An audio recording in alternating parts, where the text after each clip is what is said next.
Разбиваю 4 яйца и отделяю белки от желтков. Миска для взбивания белков должна быть сухой и чистой, без следов жира.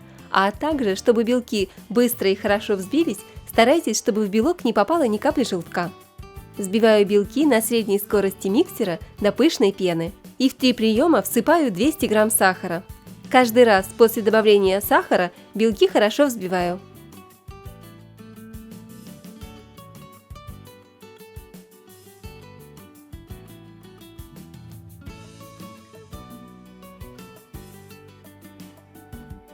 Белки взбились.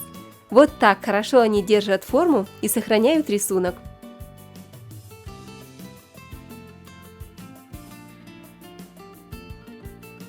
Добавляю столовую ложку кукурузного крахмала. Аккуратно перемешиваю.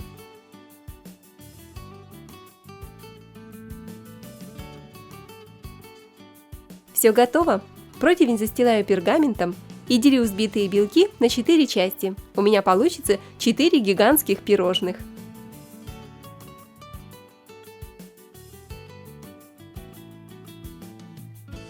При помощи ложки или лопаточки силиконовой можно немного подровнять пирожные и сделать какой-нибудь рисунок.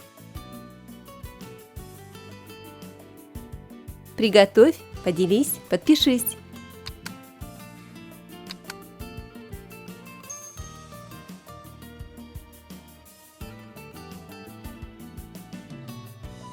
Ставлю в духовку подсушиться. Духовка 100-110 градусов Цельсия, ориентировочно 2 часа.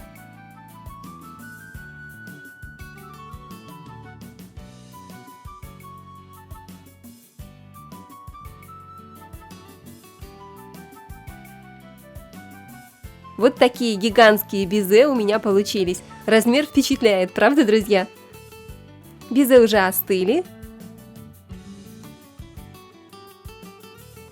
И я срезаю у них крышечки.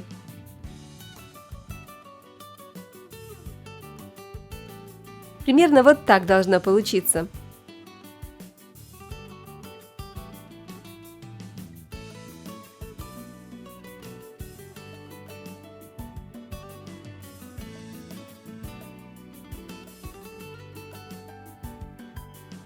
Теперь взбиваю 200 грамм сливок, сливки хорошо охлажденные, и добавляю 1-2 столовых ложки сахарной пудры по вкусу.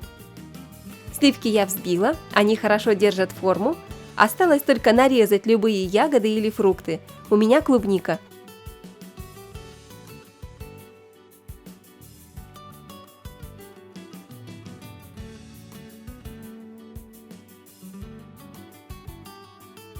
Заполняю ягодами безе.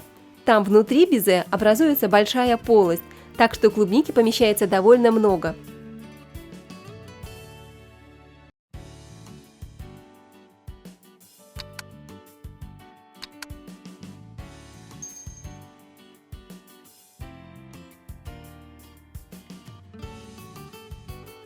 И сверху кладу ложечку взбитых сливок.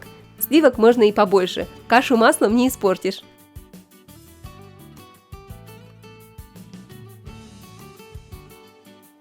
Это просто чудо-пирожные, и готовятся они очень быстро и просто. Получится у всех. С такими пирожными и торта не надо. Безе хрустит просто на весь дом. Снаружи пирожное получается хрустящим, а внутри мягким, как суфле. Такая текстура достигается благодаря добавлению в белки крахмала, и это очень и очень вкусно, поверьте. Пирожные можно готовить не только летом, в сезон клубники и других ягод, но в любое время года с зимними фруктами. Больше всего я обожаю 2 вкуса этих пирожных – с клубникой или с консервированными персиками. Обязательно приготовьте, и я даже не сомневаюсь, что, попробовав раз, ваши близкие будут просить вас готовить их постоянно.